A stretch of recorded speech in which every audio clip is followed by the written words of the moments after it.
and just got booted from the hotel. Kicked us out. They did, but we got in. We got in the collection review, which you've probably already seen. Maybe or maybe not. It's coming, right? It's coming, yeah. I ripped him apart. I ripped him a new one. No. Shitters. No, They're not. And we're off to look at more watches, right? That's pretty much all we do. Talk watches, look at watches. That's the life, right? Live that watch life. Living the watch life. And real quick, let's jaywalk. Yeah. All right, so we're hitting the pawn shops today. We are. Skid Row. And this is over by The brothel area? It is, yeah. All right, so we're slumming it today. We are. And at least in the morning. We might go a little higher class after lunch. Okay, all right. Sounds good. Well, let's see some grubbiness. Let's do it.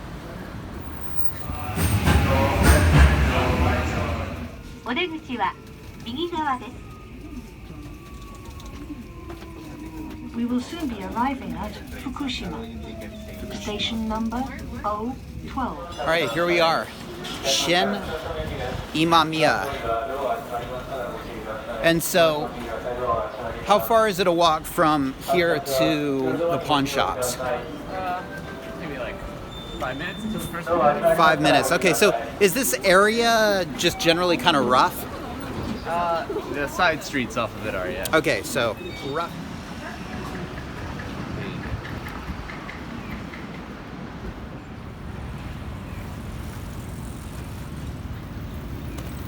All right, how's this for a strong start? A couple of pre-ceramic divers, a Sea Dweller on the right, a 16610 date sub on the left. It's got a Swiss-made dial, Holes case. Because of the Swiss-made dial, you know it's post-1998, and because of the Holes case, you know it's pre-2003, so it's probably an A serial or a P or a early Y. 3 36mm Explorers. The price you'd pay is in red. Not sure if it includes tax or not. That other smaller price, not sure what that means, but the kanji translates to something like participation price. So could be value at the time it's sold. Not quite sure what it means. All the way on the right, a sporty looking date just with a smooth bezel and an oyster bracelet. This is a 41mm date just too.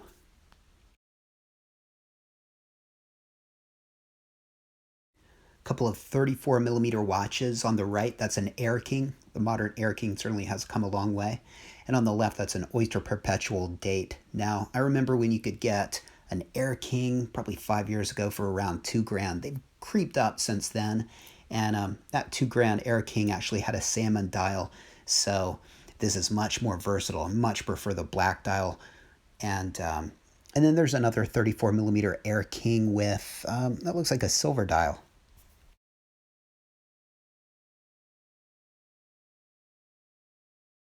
And it wouldn't be a pawn shop without some over-the-top, blingy, gaudy, tasteless gold Rolex watches with diamonds. Not sure if these diamonds are aftermarket or factory, but we can breathe a sigh of relief. We've moved on. And just a bunch of different Omegas and pretty moderately priced. I mean, they're pieces. You'll see pieces and you can stop and type in some reference numbers and do your own studies here. I'm at a loss really of what we're looking at, but some of these pieces are less than $1,000, so you can get a pretty decent watch. Omega, good brand, and a lot of choices here.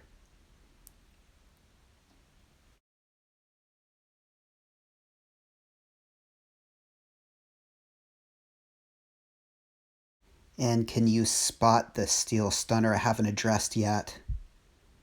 It's like, where's Waldo for watches? There it is. All right. This is a Datejust 1603. It's got the engine turn bezel, Jubilee bracelet, acrylic crystal, pipe hand dial. They made this watch from about 59 until late 70s. And then maybe like this? Sorry. You got it. This sign is saying the red tags means it's a new piece and the white tags means it's a pre-owned piece, like this pre-owned Grand Seiko automatic. Here's a question for you. Which would you go for? This Grand Seiko or that 1603 Datejust? Here's a Seiko dive watch. Sorry I didn't get the price.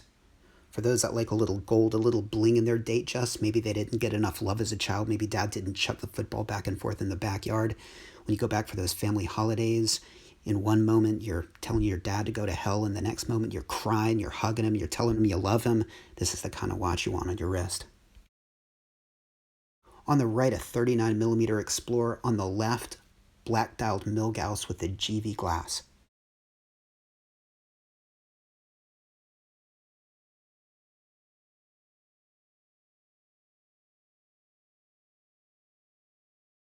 This is a Datejust 41. It's on an oyster bracelet. It's got a fluted bezel.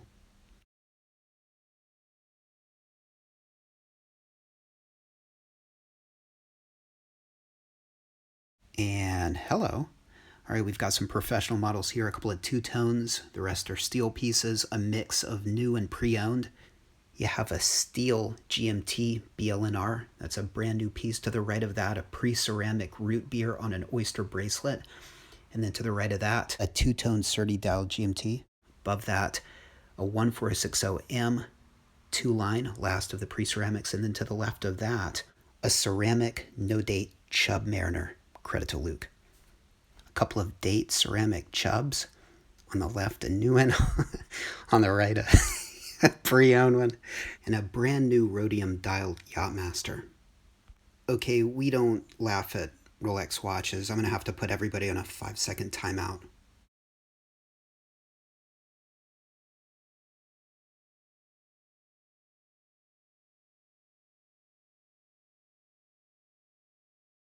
All right, so this is inside the store, and a couple of pretty unique looking Yachtmasters. I gotta say, I mean, they're not really my style, but I like the dials. The indices are really beautiful. That one on the right looks like it has a mother of pearl dial. Never really have even seen or heard of these Yachtmasters.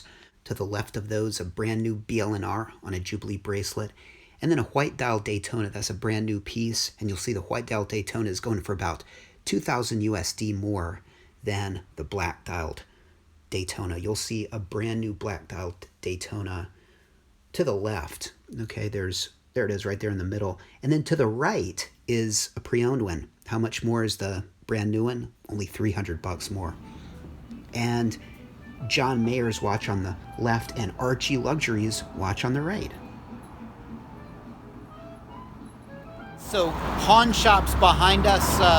Did you see anything that popped out and you thought was particularly interesting? Nothing super interesting for me, though I did see a Breguet that I liked in one of them. I saw some pretty moderately priced 34mm Air Kings, which I was tempted for like literally 1 minute and then got over it. Yeah. So. All right, this is the tallest building in Osaka. And it's called what? Abe no Harukas. All right, Abe no Harukas. And is it a hotel or an office it's a building? Department store, office building. There's a lot of restaurants in there as well. Any Rolex AD? I think there is actually, yeah. Oh, we got to check it out. Oh, yeah. Let's do it.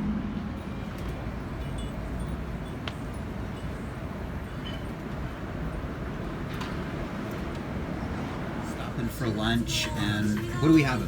We're having ramen, spicy pork ramen, and fried rice with like a cheese topping. All right, sounds good. Sounds good. And then more watch shopping. All right, so various sauces. I've got some garlic right here, wasabi. I'm not quite sure about this one, but that This is is Dayu. oil. Oh, Yeah, Dayu? Dayu. Yeah. Dayu, okay, so spicy oil.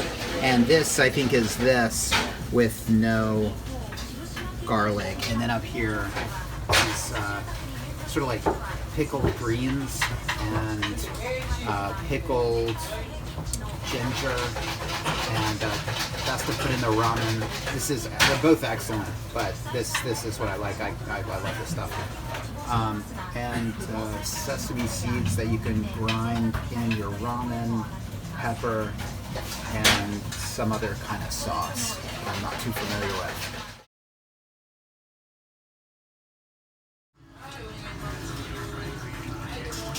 All right, so out of all the meals that you've had since you've been in Osaka, how would you rate that one? How would I rate it? All right, well, by far this was the hunger buster. it was like greasy and satisfying and very intense flavors. Awesome. For I mean, sure, I'm stuffed. I'm Yeah. stuffed. It was With a slight tinge of regret for my health. So, yeah. yeah. All right. It was awesome. It was Yeah. awesome.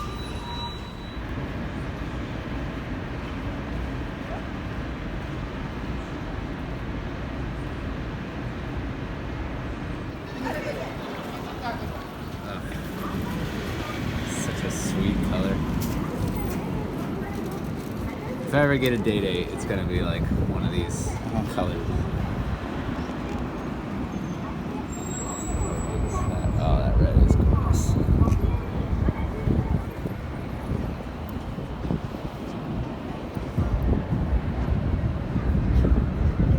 I agree. If you're gonna have diamonds on your dial, baguettes are the way to go.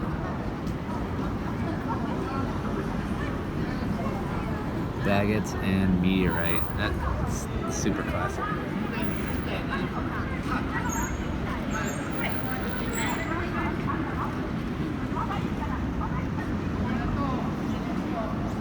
The Rolex room. The green one. I think the green Yeah. one's like really nice. It is. I wish it didn't have the orange pips, but Yeah, and that's 34 millimeters. 34. And then let's see, everything back in the back is 36 except for the one on the right. Yeah. Yeah, and then that's a 34 millimeter.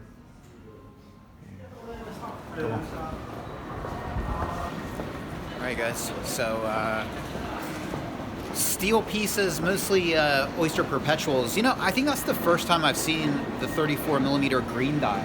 Yeah. That's really kind of pretty. Yeah, it's nice. I don't like the orange pips Huh? Yeah. around the hour right. markers, but the shade of green is Yeah, really nice. it's 34 millimeters, so kind of on the small side for some people. But you know, I wonder if it's kind of popular because you know it's got sort of green and Rolex is sort of you know that's the Rolex color, and I wonder if people pick it up for that reason. So you know, I don't think I've ever seen that out, and yeah, I wonder if it's because it's unpopular or because it's popular. You know, unpopular in the sense that they're not shipping out a lot out. Yeah. They tone those down maybe because they feel that people wouldn't want them. I feel that probably is not the reason, but or are they popular?